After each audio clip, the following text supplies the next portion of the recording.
past continuous tense. මොකද්ද මේ past continuous tense කියන්නේ? අපිට මේ past continuous tense කියන එක පාවිච්චි කරන්න පුළුවන් ක්‍රියාවක් නිශ්චිත වේලාවකදී වෙමින් පැවතුනා යන්න පැවසීමට. ක්‍රියාවක් නිශ්චිත වේලාවකදී වෙමින් පැවතුනා යන්න පැවසීමට. අපි මේකේ උදාහරණ වාක්‍ය ප්‍රැක්ටිස් කරන්න ඉස්සර වෙලා අපි ගිහිල්ලා බලමු කොහොමද මේ වාක්‍ය නිර්මාණය කරගන්නේ. දැන් ඔයාලට මතක ඇති අපි present continuous tense වලදී උපකාරක ක්‍රියාපද තුනක් අරගත්තා am is are කියලා. am කියන එක ගන්නවා I එක්ක, is කියන එක ගන්නවා කර්තෘ ඒක වචනත් එක්ක, are කියන එක ගන්නවා කර්තෘ බහු වචනත් එක්ක. දැන් මේකෙදි am කියන එක අපි අතීත කාලෙට එනකොට ඒක was වෙනවා. I was කියලා තමයි කියන්නේ. එතකොට was කියන උපකාරක ක්‍රියාපදය ගන්නවා I ඇතුළුව කර්තෘ ඒක වචනය වලට. ඒ කියන්නේ he, she, it, Nimal, my sister, my friend ඔය වගේ කර්තෘ ඒක වචනය වලට. කර්තෘ බහු වචනයවා we, you, they. අන්නේ කර්තෘ බහු වචනය වලට අපි ගන්නවා were කියන උපකාරක ක්‍රියාපදේ. කර්තෘ බහු වචනය අපි ගත්තොත් එහෙම my friends, my sisters, my brothers ඒ ඔක්කොටම අපි ගන්නෙ were. එතකොට ක්‍රියාපදයට ඔයාලා කරන්න ඕන වෙනස්කම තමයි ක්‍රියාපදයට ing එකතු කළ යුතුයි. ක්‍රියාපදයට ing එකතු කළ යුතුයි. දෙයක් වෙමින් පැවතුනා යන්න පැවසීමට. දැන් ඔයාලට ගෙදරිද්දී මෙන්න මේ chart එක දිහා බලාගෙන අර මම ඔයාලට නොමිලේ ලබා දුන්න PDF එකෙත් මේක පැහැදිලිව සඳහන් වෙනවා. මේකෙදි ඔයාලට තියෙන ගෙදරිද්දී මේක දිහා බලාගෙන මෙන්න මෙහෙම ප්‍රැක්ටිස් කරන්න. I was playing, he was playing, she was playing, it was playing, we were playing, you were playing, they were playing. අන්න එහෙම ඔයාලට තියෙන්නේ ප්‍රැක්ටිස් කරන්න. මේ තවත් ක්‍රියාපදයක් අරගෙන අපිට එහෙම පුළුවන්. I was working, he was working, she was working, it was working, we were working, you were working, they were working. අන්න එහෙම ගෙදරින්දී පුළුවන් තරම් ඉක්මනට ප්‍රැක්ටිස් කරන්න තියෙන මෙන්න මෙහෙම. I was working, he was working, she was working, it was working, we were playing, they were playing, you were playing. අන්න ඔය වගේ ක්‍රියාපද වෙනස් කර දාලා හොඳට ප්‍රැක්ටිස් කරන්න තියෙනවා. හරි. එතකොට ඔයාලට පේනවා ඇති මේ වාක්‍යයක් නිර්මාණය කරගන්න ආකාරය past continuous tense වලදී අපි බලමු නැත යන අර්ථයට එනකොට කොහොමද වාක්‍යයක් නිර්මාණය කරගන්නේ කියලා. එතකොට නැත යන අර්ථයේ වාක්‍ය නිර්මාණය කරගන්නකොට ඔයාලට කිසිම දෙයක් කරන්න නැහැ. කරන්න තියෙන එකම දේ තමයි not කියලා එක්ක අහු කරගන්නවා මෙන්න මේ උපකාරක ක්‍රියාපදයට පස්සේ. was not, were not. spoken English වලදී අපි was not කියන එක කෙටි කරනවා wasn't කියලා. were not කියන එක අපි කෙටි කරනවා weren't කියලා. එතකොට ඔයාලට ගෙදරිද්දී ප්‍රැක්ටිස් කරන්න පුළුවන් past continuous tense වල නැත යන අර්ථයේ වාක්‍ය හදන හැටි ඉගෙන ගන්න. මෙන්න මෙහෙම ගෙදරිද්දී ප්‍රැක්ටිස් කරන්න පුළුවන්. I wasn't playing, he wasn't playing, she wasn't playing, it wasn't playing, we weren't playing, you weren't playing, they weren't playing, my sisters weren't playing. අන්න ඔය වගේ ගෙදරිද්දී මොකක් හරි ක්‍රියාපදයක් අරගෙන ප්‍රැක්ටිස් කරන්න තියෙන්නේ. අපි දැන් යමු past continuous tense වල ප්‍රශ්නාර්ථ වාක්‍ය නිර්මාණය කරගන්නේ කොහොමද කියලා බලන්න. දැන් ප්‍රශ්නාර්ථ වාක්‍ය හදනකොට ඔයාලට කරන්න තියෙන්නේ අර මං මුලින් හඳුන්වලා දුන්න උපකාරක ක්‍රියාපද දෙක තියෙනවා නේද? අන්න ඒ ක්‍රියාපද දෙක කර්තෘගේ මුලට අරගන්නවා. කියන්නේ කර්තෘට කලින් අරගන්නවා. ඔයාලට පේනවා ඇති කර්තෘ ඒක වචනය වලට අපි was කියලා අරගන්නවා. කර්තෘ බහු වචනය වලට අපි were කියලා අරගන්නවා. දැන් අපි උදාහරණ වාක්‍යයක් හදනවා නම් ඔහු ක්‍රිකට් සෙල්ලම් කර හිටියද? ඔහු ක්‍රිකට් සෙල්ලම් කර හිටියද? කොහොමද අපි අහන්නේ? Was he playing cricket? Was he playing cricket? එයාලා වැඩ කර හිටියද? Were they working? Were they working? එතකොට was he playing? Was she playing? Were you playing? අපිට ප්‍රශ්න අහන්න පුළුවන්. Were you playing? Were they working? Were you doing something? ඔය වගේ ප්‍රශ්න නිර්මාණය කරලා ප්‍රැක්ටිස් කරන්න තියෙන්නේ ගෙදර ඉන්න ගමන්. එතකොට ඔයාලට සංවාදයකදී බය නැතුව කෙලින්ම කට ඇරලා වාක්‍ය කියා ගන්න පුළුවන් වෙනවා. හරි. අපි දැන් ගිහිල්ලා බලමු හොඳ උදාහරණ වාක්‍ය කීපයකට. දැන් මම ඔයාලට කියලා දුන්නා past continuous tense කියන එක අපි පාවිච්චි කරන්නේ කිසියම් ක්‍රියාවක් නිශ්චිත වේලාවකදී වෙමින් පැවතුනා යන්න පැවසීමට. අපි උදාහරණ වාක්‍යයක් අරගෙන බලමු. එයාලා හවස 5ට ක්‍රිකට් ක්‍රීඩා කරමින් සිටියා. එයාලා හවස 5ට ක්‍රිකට් ක්‍රීඩා කරමින් හිටියා. එතකොට කතෘ ඇවිල්ලා they. එතකොට අපි ගන්න ඕන උපකාරක ක්‍රියාපදය තමයි they නම් they were. ක්‍රියාපදයට අපි ing එකව කරනවා. එතකොට they were playing cricket at 5 in the evening. They were playing cricket at 5 in the evening. එතකොට සංවාදකදී ඔයාලට කියන්න පුළුවන් they were playing cricket at 5 in the evening. They were playing cricket at 5 in the evening. අපි යමු තවත් උදාහරණ වාක්‍යයකට. නිමල්ට සනීප නැති නිසා අපිත් එක්ක එළියට ආවේ නැහැ. නිමල්ට සනීප නැති නිසා. ඒ කියන්නේ නිමල් අසනීපෙන් හිටියේ. කොහොමද කියන්නේ නිමල් අසනීපෙන් හිටියා කියලා? Nimal wasn't feeling well. Nimal wasn't feeling well. Nimal අපිත් එක්ක එළියට ආවේ නැහැ. දැන් කොහොමද කියන්නේ නිමල් අපිත් එක්ක එළියට ආවේ නැහැ කියලා? අපිට කියන්න පුළුවන් Nimal didn't come out with us. Nimal didn't come out with us. මොකද? because නිමල්ට සනීප නැති නිසා අපිට කියන්න පුළුවන් because Nimal wasn't feeling well. Nimal wasn't feeling well. එහෙම නැත්නම් නිමල් කියලා අපි මුලින් සඳහන් කරන නිසා ආයි නිමල් කියලා කියන්න අවශ්‍ය නැහැ. අපිට he කියලා නිමල්ව ආමන්ත්‍රණය කරන්න පුළුවන්. එතකොට Nimal didn't come out with us because he wasn't feeling well. Nimal didn't come out with us because he wasn't feeling well. අපි දැන් ප්‍රශ්නාර්ථ වාක්‍යයක් හදලා බලමු. ක්‍රියාවක් නිශ්චිත වේලාවකදී වෙමින් පැවතුනාද යන්න විමසීමට උදාහරණ වාක්‍යයක් දෙන්නම්. ඊයේ රෑ 9ට ඔයා මොනවද කර හිටියේ? ඊයේ රෑ 9ට ඔයා මොනවද කර හිටියේ? අපිට දැන් ඔහොම අහන්න වෙනවනේ. කොහොමද අහන්නේ? එතකොට උපකාරක ක්‍රියාපදේ මොකක්ද? யூනේ කතෘ were කියන එක තමයි ගන්න. were කියන එක කතෘට කලින් අරගන්නවා. හැබැයි WH question word එකක් තියෙනවා what කියලා. අපි ඒකත් උපකාරක ක්‍රියාපදයට කලින් අරගන්නවා. එතකොට what were you doing at 9 o'clock last night? What were you doing at 9 o'clock last night? ඊරා මොනවද ඔයා කර හිටියේ?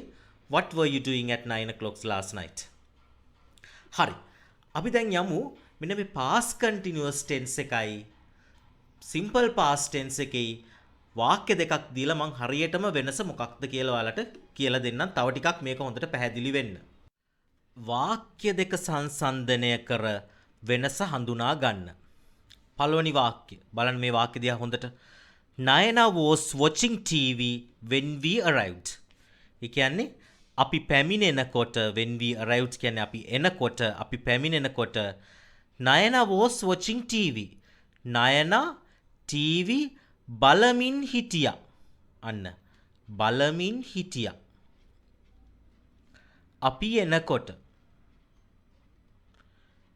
ඒ කියන්නේ අපි පැමිණෙනකොට කිසියම් ක්‍රියාවක් සිද්ධ වෙමින් පැවතුණා. අන්න අපිට ඕන වෙනවා past continuous tense.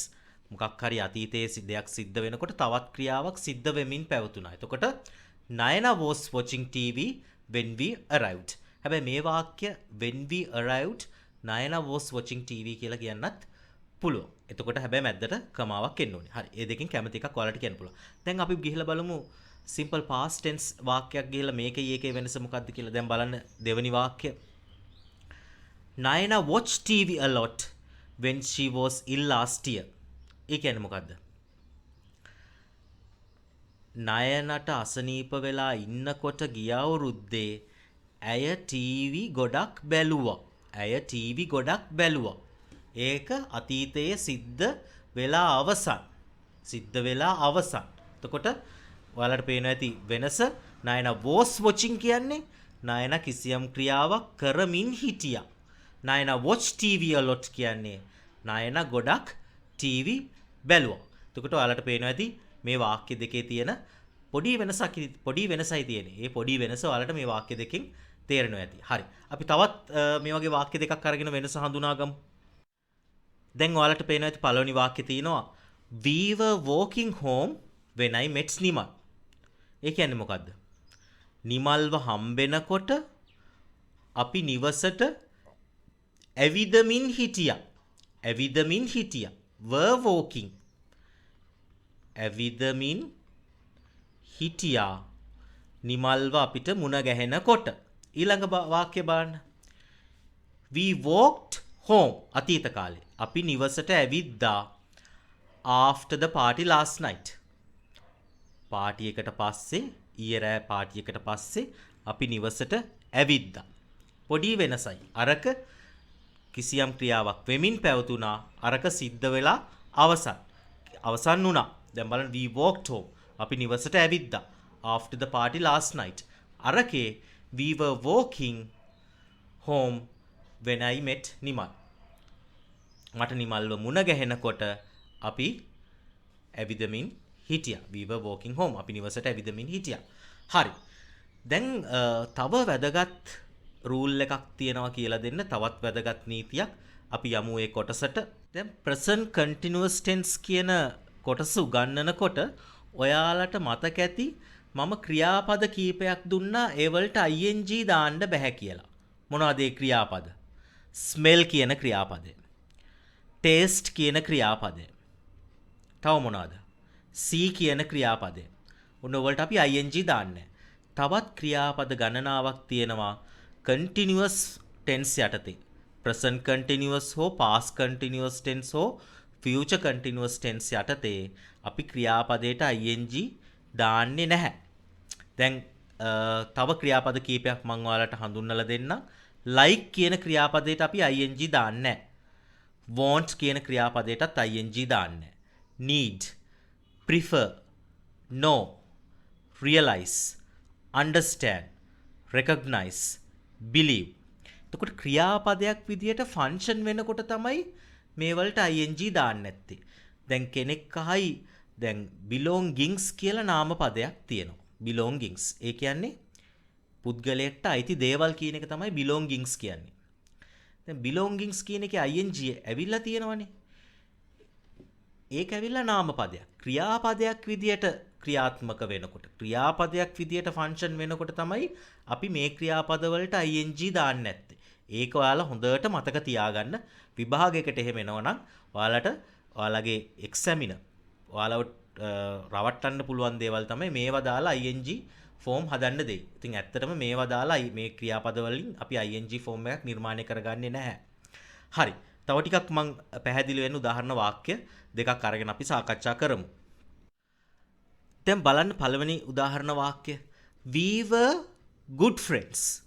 කියන්නේ අපි ඒ කාලේ හොඳ යාළුවෝ වෙලා හිටියා. We were good friends. We knew each other very well. දැන් මේකෙත් ඇවිල්ලා කිසියම් ක්‍රියාවක් නිශ්චිත කාලයකදී වෙමින් පැවතුණා. එතකොට අපි එකිනෙකා දැන ගනිමින් සිටියා. එහෙම වුණා කියලා අපි we were knowing කියලා කවදාවත් ඉංග්‍රීසියෙන් කියන්න හදන්නේ නැහැ. එතකොට ing දාන්න බෑනේ. were knowing කියලා අපි දාන්න නැහැනේ. අපි ඒ නිසා අතීත කාලේ ක්‍රියාපදේ අරගන්නවා. එතකොට we were good friends. We knew each other very well. එතකොට කවදාවත් ඔයාලා we were knowing each other very well කියලා ඉංග්‍රීසියෙන් කියන්න එපා. එතකොට ඉංග්‍රීසි broken වෙනවා. බලමු තව උදාහරණ වාක්‍යයක්. I was enjoying the party. මම පාටි එක රස වින්දා. සතුටු වෙමින් හිටියා. But Nimal wanted to go home. එතකොට නිමල් දැන් ඔයාලට පේනවා ඉතින් මේ පළවෙනි ක්‍රියාපදේ was enjoying. එතකොට නිමල් කියන එකත් was wanting කියලා ගන්න පුළුවන් නේ කියලා වගේ දෙයක් හිතෙයි. බෑ. ඇයි මං ඔයාලට කිව්වනේ ක්‍රියාපද ලයිස්තුවක් දුන්නා. මෙන්න මේ ක්‍රියාපද වලට ing දාන්නේ නැහැ කියලා. එතකොට මේකෙත් අපි නිමල් was wanting කියලා ඉංග්‍රීසියෙන් කියන්නේ නැහැ. එතකොට අපි ගන්නේ ක්‍රියාපදයේ අතීත කාලේ ස්වරූපය. Nimal wanted to go home. එතකොට I was enjoying the party but Nimal wanted to go home. හරි. එතකොට මේ ඇවිල්ලා past continuous tense වල සහ continuous tense වල ඔයාලට පුළුල් අවබෝධයක් ලැබිලා තියෙනවා. මෙච්චර කල් ඉගෙනගත්තු දේවල් වලට වැඩිය ලොකු ප්‍රමාණයක්. ඉතින් සෑහෙන වෙලාවක් මේක බලලා මේක ඉගෙන ගන්නවා කියන්නේ එතනම අනාගතේ තමන්ට හොඳ ඉංග්‍රීසි කතා කරන්නෙකු බවට පරිවර්තනය වන ලක්ෂණ තමයි තියෙන්නේ. ඉතින් අද කාලේ මේ වගේ වීඩියෝ එකක් මේ වගේ පැයකට අධික ප්‍රමාණයක් බලන්න පුළුවන් තරම් ඩිසිප්ලින් එකක් නැහැ. මිනිස්සු ළඟ එච්චර ඩිසිප්ලින් එකක් නැහැ. කලබලෙන් ඉන්නේ. ඉතින් මේක බැලුවා නම් මේ වෙනකන් කවුරු හරි ඇත්තටම ජීවිතේ අනිවාර්යෙන්ම ජය අරගන්නවා. ඒක නිසකයි. හරි. අපි දැන් ගිහිල්ලා බලමු past perfect continuous tense වලට.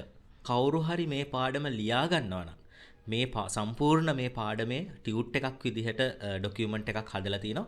ඒ ටියුට් එක ඕන අයට නොමිලේ මම ඒක දෙන්නම්. මේ දැන් දිස් වෙන නම්බරයට WhatsApp මැසේජ් එකක් දාන්න. එතකොට ඔයාලට කඩේකට ගිහිල්ලා එකකින් print outs අරගෙන ඔයාලට පුළුවන් මේකේ ඉංග්‍රීසි වාක්‍ය පමණක් මේ ටියුට් එක ලියා ගන්න. එතකොට ලියාගෙන ඔයාලට දෙතුන් සැරයක් හොඳට කියව ගත්තාම මේ පාඩම ඔයාලට හොඳට මතක හිටිනවා. කවුරු හරි අවශ්‍ය කෙනෙක් ඉන්නවා නම් ලියා ගන්න කෙනෙක් ඉන්නවා නම් මෙන්න මේ දිස් වෙන නම්බරයට මැසේජ් එකක් දාන්න. මම ඒක නොමිලේ ලබා දෙන්නම්.